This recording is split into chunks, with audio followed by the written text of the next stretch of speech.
right, we're talking about alternate paint. So I figured I would give it a try if I'm having all of you give it a try. A couple things that I'm going to go over is just getting it all ready. You're going to see my process pictures on the slide. But what I did is I went outside and I picked a bunch of plants.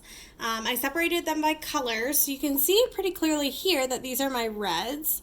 And if we tip it a little bit, you can see that it created this really rich red liquid that looks like it's going to be really dark, but what it actually ends up being is something like this sort of purpley rose color, so it's actually a really pretty color. And I just picked all of the red flowers I could find in my yard, and then I also chose some red, I think we have Japanese maple trees, and so I just picked some red leaves, so basically any red plant. And that yielded this really beautiful color. If you can believe it, this was all of the blue plants from my yard, and it created this brown, gross liquid. That brown liquid doesn't really do much, so you might have to do a little experimenting.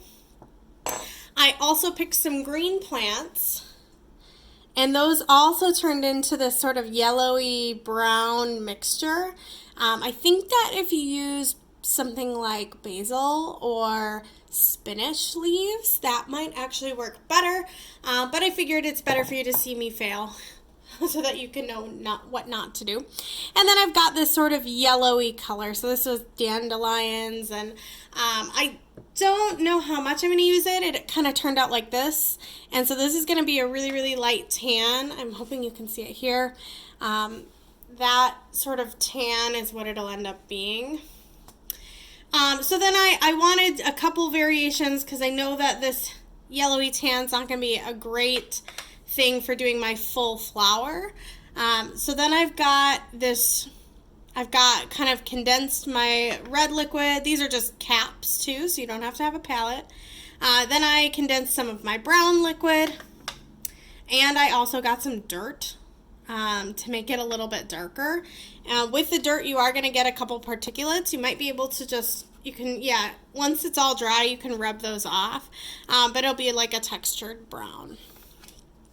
And then I also went outside and picked some dandelions, so they're here, and I'm going to actually try rubbing them on my painting when it's all finished. So I've got a book page. I tore it out of an old dictionary, and so I'm not even painting on watercolor paper. I'm just painting on a book page with found material. So everything here except my brushes is found materials.